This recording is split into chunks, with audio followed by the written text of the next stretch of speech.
Okay, let's unpack this.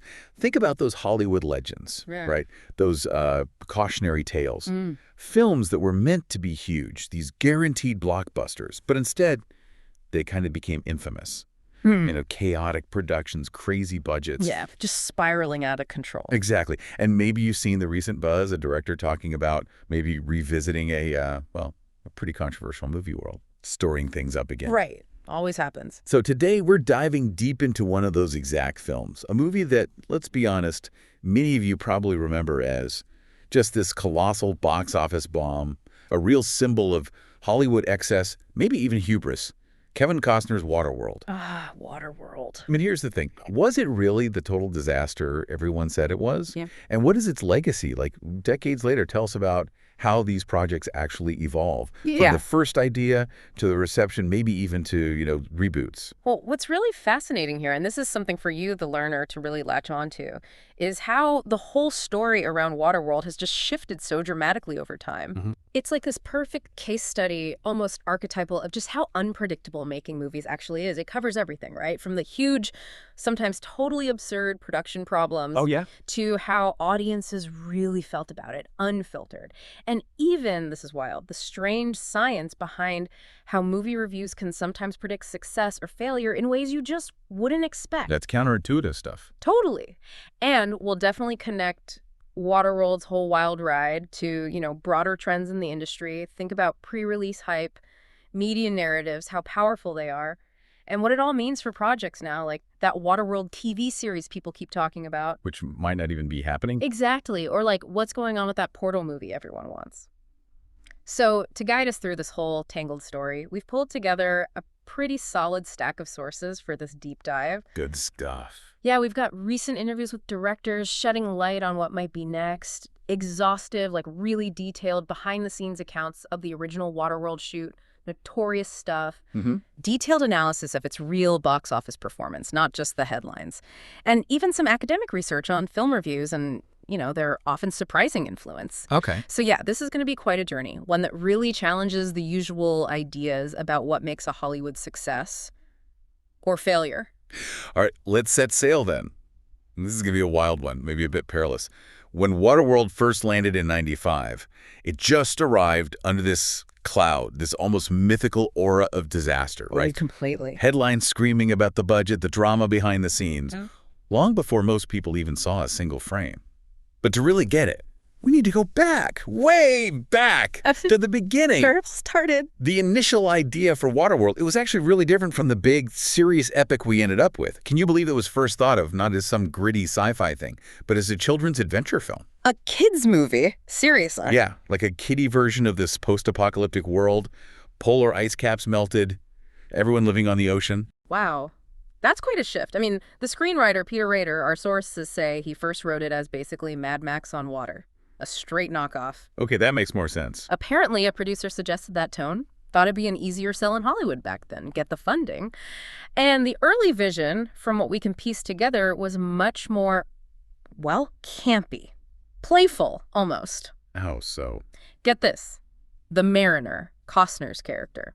Originally, he had this secret hobby, painting delicate little seahorses in his spare time. No. Costner's Mariner. Seahorses. Yep, and the villain, Dennis Hopper's Deacon, envisioned as this totally silly, almost King Trident kind of guy who would literally slap his henchmen with fish for laughs. Okay, that's a very different movie. Right. But then here's where the tide really turns. Once these heavy hitter writers got involved, Joss Whedon, great dialogue, characters. Fluffy Firefly. Yeah. And David Twohy, master of sci-fi action, Pitch Black, they came in for major rewrites, and boom, the film takes this abrupt, much more serious, gritty direction. So that raises a big question, doesn't it? Definitely. How much did that massive early tonal shift, going from campy kids' adventure to serious end-of-the-world drama, how much did that contribute to all the production fights later on? And maybe that feeling of inconsistency some people got from the final film. It's like two different movies were battling it out from the start. Almost feels like it, yeah. Like this internal artistic friction was baked in right from the beginning. So conceptually, they were already facing challenges before a single camera rolled. Yeah. And speaking of challenges, let's get into the money pit. The budget. What's up there? The infamous budget. Initially approved at $100 million. which, okay, is a ton for 1995, already puts it way up there. Top tier, yeah. But then it just ballooned to an unprecedented $175 million. Unheard of. At that time, it literally became the most expensive movie ever made. A title it only held for, 2 years until Titanic came along. Right. Short-lived record. So for you, the learner, understanding why it escalated so staggeringly, that's absolutely key to grasping the film's reputation, why everyone saw it as this financial disaster waiting to happen. And the reasons, they're not just numerous, they're like deeply tangled together. A real perfect storm of logistical nightmares, stuff they just couldn't foresee. Like what specifically? Well, first off, the weather. Just brutal. The elements were basically another antagonist. Our sources talk about constant, horrible weather. No less than 3 separate hurricane warnings that forced complete shutdowns. Shutdowns. Wow. That costs a fortune daily. Exactly. Imagine a full crew, massive sets, just sitting there burning money for days, maybe weeks. And in one case, it was truly devastating. The main multi-million-dollar floating atoll set. The big one. Completely leveled by a hurricane, just gone into the ocean. Oh my God. That alone was a massive financial hit, obviously. But it also forced them to immediately cut an entire subplot, the slaver faction, right out of the script. A whole subplot. What was that? It would have been this rival group to the smokers, adding more layers, more conflict, cutting it last minute. That just compounded the creative pressure, inflated the budget even more because of wasted development, needing new rewrites fast.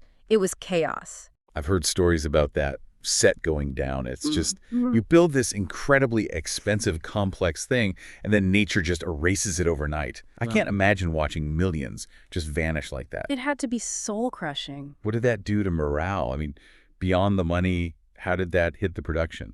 Oh, profoundly. Both financially and, psychologically. It wasn't just the cost of trying to rebuild something. It was the blow to morale.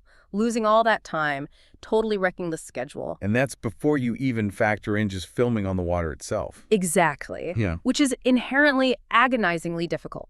Hollywood vets know this. Steven Spielberg, right. He had his own nightmare with Jaws on the ocean decades earlier. Huh. He actually warned Costner and Kevin Reynolds directly, told them flat out, don't film on open water. He knew the chaos it brings. And they largely ignored it, according to our sources.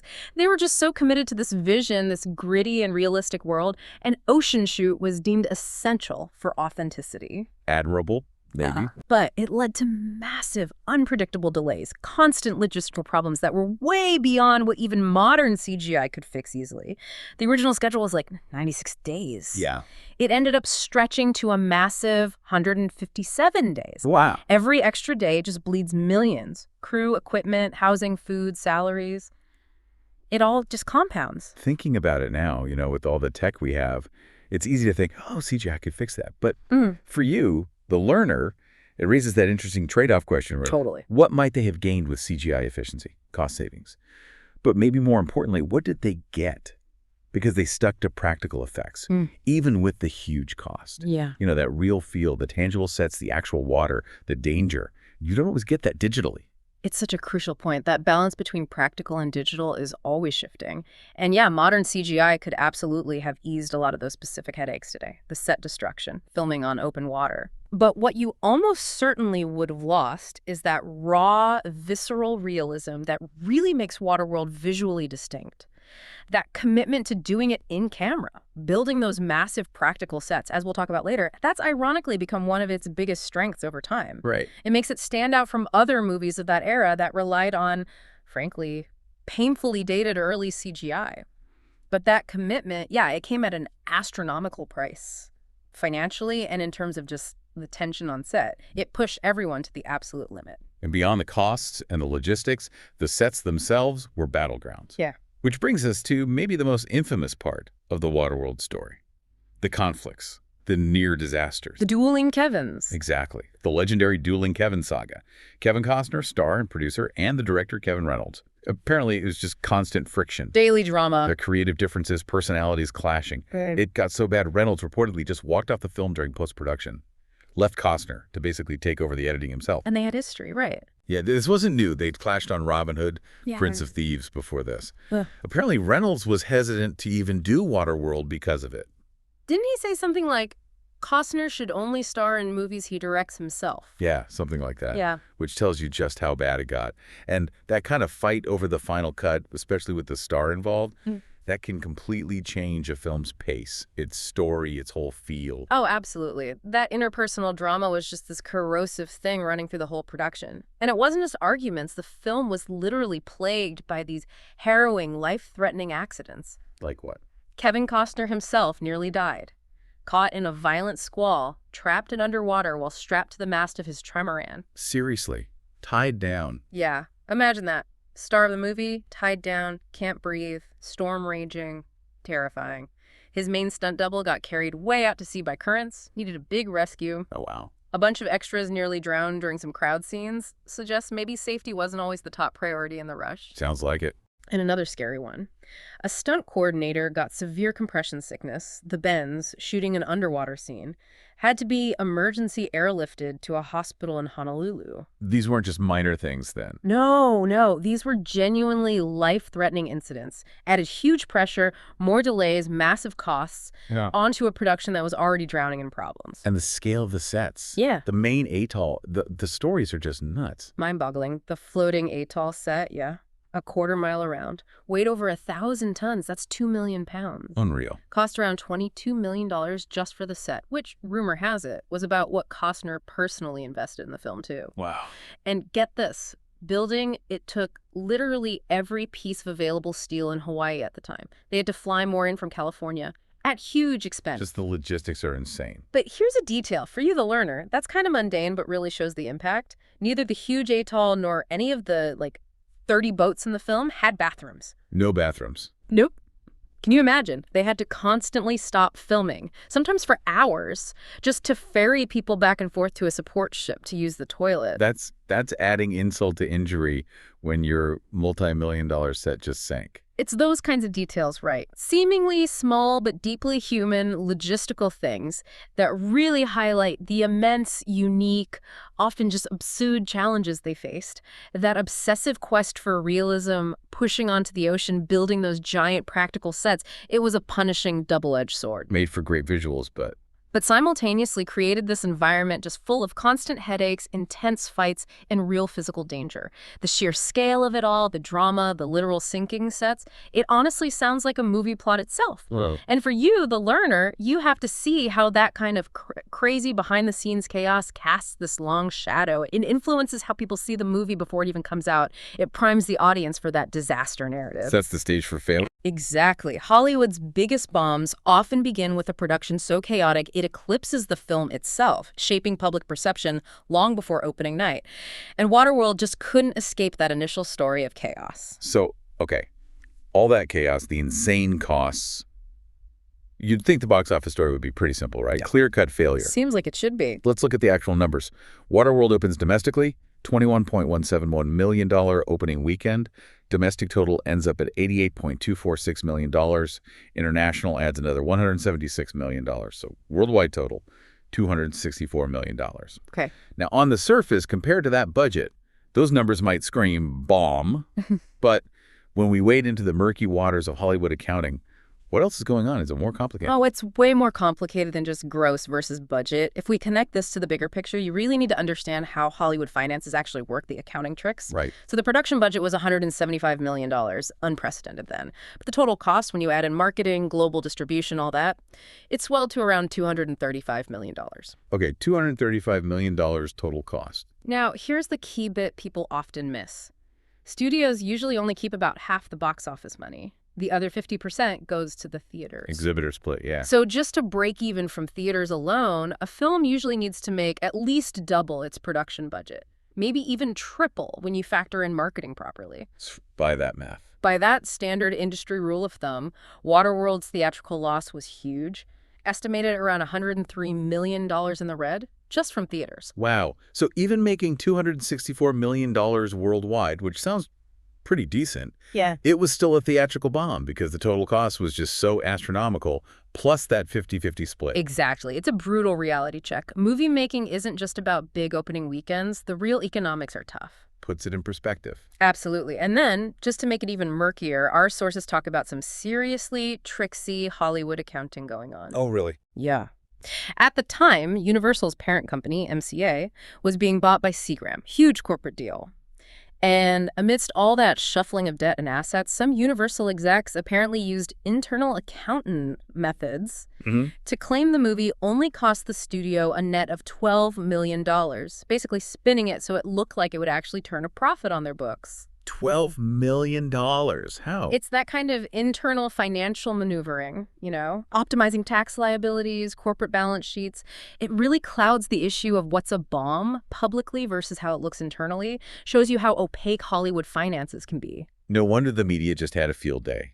Yeah. Almost willing it to fail. And that brings us to that really fascinating research about reviews and hype and how they sometimes work in these weird, counterintuitive ways. Right. If we connect this to the bigger picture, there's this compelling study from UC Davis. And for you, the learner, this is pretty wild. It suggests some critics who the study calls harbingers of failure. Harbingers of failure. Okay. They paradoxically signal a box office flop when they give positive pre-release reviews.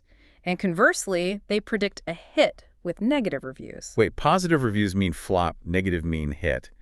For these specific critics. For these specific critics, yeah. The stronger they're feeling, the stronger the signal. It's like they have this inverse Midas touch. And it completely challenges that standard belief that good reviews always mean better box office. That's nuts. How does that relate to Waterworld? Well, think about it. Waterworld got mostly mixed to negative reviews initially. Plus, all that relentless pre-release media negativity, calling it fish tar, Kevin's Gate, referencing huge past flops. Yeah, that was brutal. That whole storm might have actually played right into this harbinger phenomenon. The public was just bombarded with disaster headlines. They were primed to see it as a failure, almost creating this self-fulfilling prophecy of perception. So the media basically framed it as a bomb so effectively, it almost became one in people's minds, regardless of anything else. Wow. That really shows you the power of narrative in Hollywood. Exactly. The study even looked at the writing style of these harbinger critics, found they tend to use a more formal and analytical style, fewer I statements, More detached. Yeah.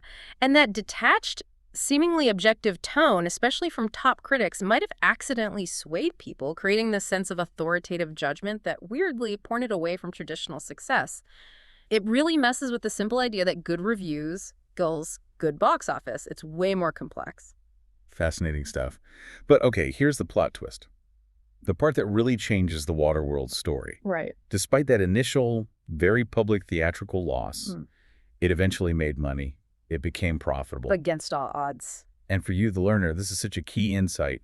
A movie's financial success. It's not just opening weekend anymore, not even the whole theatrical run. It's a much longer game. Absolutely right. The film, like a lot of movies that don't kill it in theaters, found its financial legs through other really significant revenue streams that played out over years. Like, what was the biggest one back then? Home video, undoubtedly.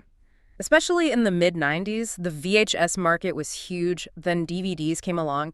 Waterworld made back a ton of its costs there. People who maybe skipped the bomb in cinemas, they'd rent it or buy it for cheap at home. Makes sense. What else? Lucrative TV rights deals, licensing it to cable channels, networks over and over again for years. That adds up. And beyond just the film itself, Waterworld spawned this surprising number of tie-ins that kept generating money and keeping the brand visible. Right, like the video games. Yeah. There were quite a few attempts, weren't there? Yeah, precisely. Nintendo did versions for the Super NES, the Game Boy, even the ill-fated Virtual Boy. Yeah, the Virtual Boy game. Didn't do too well, I bet. No, the console itself bombed, so the game went with it. Sega apparently tried games for Genesis and Saturn too, but those got canceled. More production problems, even for the games. Huh. A PC game, Waterworld, The Quest for Dry Land, eventually came out in '97. Just kept trying to milk that world. And maybe the most famous tie-in, the one that's weirdly outlasted the film's initial reputation, the theme park show. Oh yeah, The Waterworld, a live sea spectacular stunt show. It opened the same year as the movie, 1995, at Universal Studios Hollywood. Then later in Japan, Singapore. And it's still running, isn't it? Unbelievably, yes. Yeah. Over 25 years later. Entertaining millions with these huge stunts, explosions, big sets. It's generated steady money and, honestly, probably a lot of goodwill for the Waterworld brand long after the box office stuff faded. So, yeah, it was definitely a huge theatrical disappointment given the cost. A flop in that sense. But it clawed its way back eventually through all these different streams, makes it one of the most interesting, complicated bombs ever. Definitely. And the takeaway here for you, the learner, is crucial. True financial success in Hollywood often isn't defined by opening weekend, but by the long, diverse tale of revenue streams that unfold over years. It's the long game. It really is a fascinating comeback story. Resilience, maybe a little Hollywood accounting magic too. But beyond the money, Waterworld has also had this significant critical reappraisal over the years, kind of gained this cult status. It really has. When it first came out, reviews were very mixed. People praised the action, the realism of filming at sea, sure. But they often slammed the slow pace, the characters felt thin to some, and it got constantly called derivative Mad Max on water. Or, my favorite, Moist Max. Moist Max. Roger Ebert gave it that classic lukewarm review, right? A decent futuristic action picture with some great sets. Not unhappy to have seen, but can't quite recommend. Yeah, damning with faint praise. So the question is, why? Why do some films that get panned initially end up as cult favorites? And why Waterworld specifically? What changed? Well, what's really interesting looking back now is how Waterworld was actually ahead of its time in some pretty significant ways. Like the environmental theme. Exactly. It tackled climate change, rising sea levels, head-on, decades before that became a common thing in blockbusters. That theme, maybe overlooked then, really resonates more now. Good point. And it had this weird mix, right?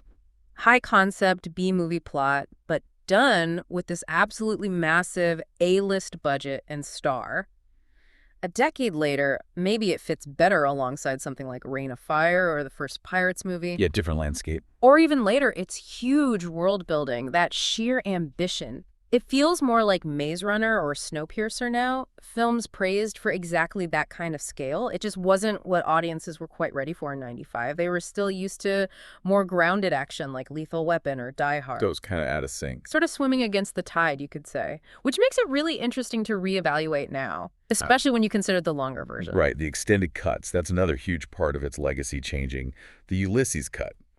Kevin Reynolds, the director, apparently turned in this massive 3-hour cut initially, but Universal, desperate to recoup costs, needed more screenings per day, so they chopped the theatrical release down to 135 minutes. Standard studio move back then. But then, surprisingly, ABC later showed a version on TV with like 40 minutes restored. And apparently, that version resolved a lot of dangling plot threads, gave characters more depth. Yeah, it filled in some gaps. And then fans took it even further. This fan edit, the Ulysses cut, meticulously put even more footage back in, creating this nearly 3-hour version. And Universal actually sanctioned it eventually, put it out officially. Which is pretty rare for a fan edit to get that official nod. And that version, for you the learner, apparently gives so much more depth to the story, the world, the characters. Oh, absolutely. And the Ulysses cut reveals these incredible, subtle, world-building details that were just totally lost in the short theatrical version, like those mysterious landmarks the characters see sometimes, hints of the old world. Yeah. What were they? The sunken city the mariner scavenges from, it's actually a digitally changed Denver, Colorado. In the extended cut, you can apparently spot a specific building, the Northwest building, that looks like a cash register, submerged. Denver. Wow. Okay. And dry land. The mythical goal of the whole movie, it's Mount Everest, unequivocally. How do they confirm that? In the Ulysses cut, there's a scene. Helen and Enola find this weathered plaque honoring Edmund Hillary and Tenzing Norgay, the first guys to climb Everest. It's this really poignant symbol of humanity's past achievements, now the last refuge. Whoa. That completely changes the ending significance. Imagine missing that in the theaters.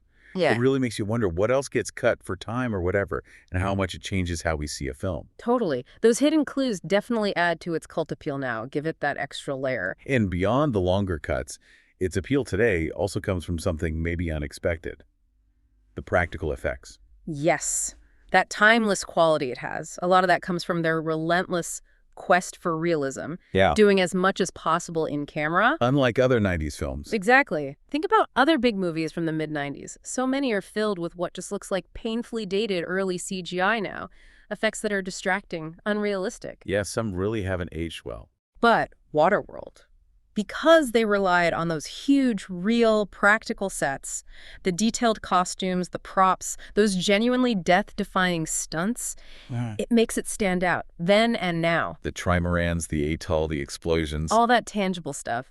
That focus on practical, even though it caused budget nightmares, ironically gives it this lasting visual integrity, a grounded feel that many of its peers just lack today. It almost feels like the last practical mega movie before CGI completely took over blockbusters. It's such an interesting irony, isn't it? The very thing that made it so expensive and infamous, doing it for real, is also what makes it look better, more timeless than many digital films from that time. It's true. And finally, you can't talk Waterworld legacy without talking Costner, Kevin Costner's career. It's pretty widely agreed that Waterworld, along with his other big swings around then, like Wyatt Earp and The Postman, it did real damage to the idea of Kevin Costner as a movie star in the public eye. Oh, absolutely. He went from golden boy to, like, a symbol of Hollywood bloat. That's fair. The media frenzy around Waterworld, the perceived failure, it definitely contributed to a slump for him as a leading man who could command those giant budgets.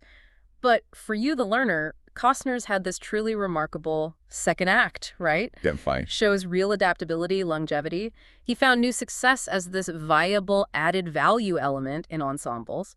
Gravitas in supporting roles, like in Man of Steel as Pat Kent or Hidden Figures. Good roles for him. And then the huge shift, TV star, which has totally redefined his image. In 2012, amazingly, he reunited with Kevin Reynolds, the other Kevin. Dueling Kevins reunited. Mended fences, apparently.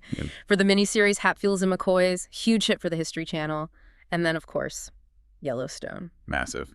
Playing John Dutton in Taylor Sheridan's show turned him into this huge TV phenomenon. Leading one of the most watched shows on cable, it just cements him as this enduring, versatile presence. It's a great lesson, isn't it? Initial setbacks, even huge public ones, don't have to be the end. Sometimes you just need to pivot. Exactly, find new path. From a flooded world to a Montana ranch. Quite the journey. And speaking of Waterworld's ripples, let's pivot now to how its story, even decades later, still kind of echoes in future projects, future careers. Specifically, director Dan Trachtenberg. Ah, yeah. Prey 10 Cloverfield Lane.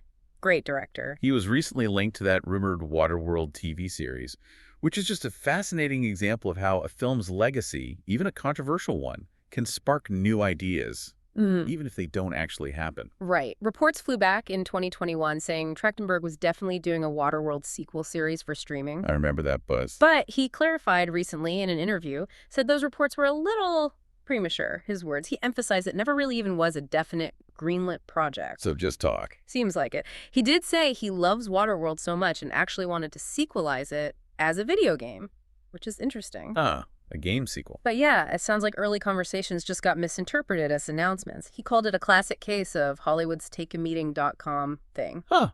Takeameeting.com. You know, we're just talking about something somehow snowballs into confirmed news in the trades, even if nothing's actually signed. For you, the learner, it's a good reminder of how rumors start. It just shows how much is always bubbling under the surface in Hollywood, right? And how easily a chat becomes a devastating update for fans if it's not really happening yet. But the idea of a Waterworld series, Yeah. it's pretty intriguing. You could argue it might work better than the movie. Oh, that's a really strong point. TV has more room for that excessive world building and heaving ambition you mentioned. Totally. One of the criticisms of the original movie was that slow pace, right? Trying to cram too much world building, character stuff, plot into 2 hours. Yeah. TV with multiple episodes, seasons. You could really embrace that. Explore different floating cities, dive into the history of dryland, develop the mariners' relationships over time. Give it room to breathe. Exactly. Plus, modern CGI and effects are so much better and cheaper now than in '95. You could maybe realize that vision in a way they just couldn't back then, financially or practically. And the idea was a sequel, right? Like 20 years later. That it was the rumor, yeah. Set 20 years after the film, maybe following the original characters, maybe a new generation. Lots of possibilities there. Interesting. So beyond Waterworld, Trachtenberg's name is always linked to a Portal movie, too. Ever since that amazing short film he did, Portal, No Escape. Oh yeah, that short was huge. Made him a name instantly with gamers and sci-fi fans. Showed off his style, his smarts. So what's the latest on a Portal feature? Why is it so hard to get made? Well, sounds like that one might also be kind of in the past for him, personally. He said recently the hardest thing now is that other movies have kind of accidentally maybe done some fun Portal things. Like what? He mentioned the Dungeons & Dragons movie, which he loved, called it phenomenal, terribly underrated. Said it had a Portal sequence that was absolutely spectacular, using portals for comedy and action travel. Huh?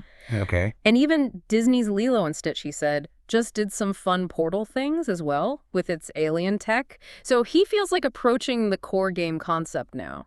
It's not the same as it was. The novelty's worn off a bit, maybe. Seems like it. For him, he said he had this bonkers crazy idea for a Portal movie right after his short blew up. But now, my mind hasn't been there as of late. J.J. Abrams' company, Bad Robot, might still have the rights, but Trachtenberg seems to have moved on creatively. That's tough. And if we connect this to the bigger picture, it really shows how fast pop culture moves. Ideas that felt totally fresh can suddenly feel a bit done if other things beat you to the punch creatively, even in different ways. The ground shifts under you. It's hard being ahead of the curve sometimes. Someone else catches up. Hmm. So if Waterworld and Portal are maybe on the back burner, what is Trachtenberg doing now? What's next? His current big focus sounds really exciting, actually. It's a new animated anthology film called Predator, Killer of Killers. Animated Predator. Interesting. Yeah, and it sounds like a really cool way to explore that universe. He described it as diving into different encounters between predators and formidable human warriors across different historical periods, seeing how the predator adapts, hunts in different times, different places. Okay, that could be awesome. What kind of periods? He mentioned 3 specific stories in the anthology. One's about a fierce Viking raider and her son on a revenge quest in ancient Scandinavia. Viking versus Predator. Yes, please. Right. Another is about a ninja in feudal Japan who gets caught up in a succession fight with his samurai brother, only for a predator to show up as a third party. Ninja versus Predator. And the third is a World War II pilot already fighting the war who discovers this otherworldly threat messing with the Allied forces. Predator in WWII skies and battlefields. Wow, that allows for so much variety. Different settings, different fighting styles. Exactly. Sounds like a really smart, visually dynamic way to expand the Predator lore, give us matchups we haven't seen. Sounds like he swapped the waterlogged world for a blood-soaked historical tour, but with his vision. That could be really special. A fresh take. When's that out? Predator, Killer of Killers is set for June 6, 2025. Hulu in the U.S., Disney Plus internationally. Definitely one to keep an eye on. For sure. A fascinating new direction for him, yeah? Pushing boundaries within a known universe. Well, we have certainly covered some ground today. Journeyed through the unpredictable tides of Waterworld, haven't we? From that infamous, chaotic production, its initial label as just this total financial disaster, to its surprise comeback, making money through all those other streams, and now being seen as this fascinating cult classic. What the arc. And we also looked at the future, or maybe the non-future, of a Waterworld TV show, other cool projects from Dan Trachtenberg, seeing how the ripples of these past Hollywood stories keep affecting things today. And for you, the learner, the real takeaway from this deep dive isn't just the movie trivia, the behind-the-scenes gossip. It's really about understanding that incredibly complex dance between artistic vision, the harsh realities of money, how the public sees things, how critics react, all within that Hollywood machine. It's a messy business. It really is. And it shows you that initial failure, even a really public one like Waterworld that becomes this cautionary tale, it doesn't always define the end of the story, not for the project's impact, its long-term finances, or its eventual place in film history. Sometimes things just need time, new ways to reach an audience, and maybe a fresh look at what they were trying to do in the first place, for those real strengths to come through. Absolutely. It's a great lesson in how stories evolve, both on screen and off, and how our perceptions can just change so much over time. So here's something for you to mull over as you go about your day. If Waterworld's biggest sin really was just costing so much compared to how it was first received, and if those practical effects that cost so much are now seen as a major strength, giving it that timeless quality that maybe some digital films lack, what other movies from that same era, maybe ones that were dismissed or unfairly slammed back then, might be ready for a second look? Which films' perceived flaws from the past might actually, looking back now, be their unexpected virtues, just waiting for a new audience to discover them? That's a great question. Something to think about. We'll see you next time on The Deep Dive.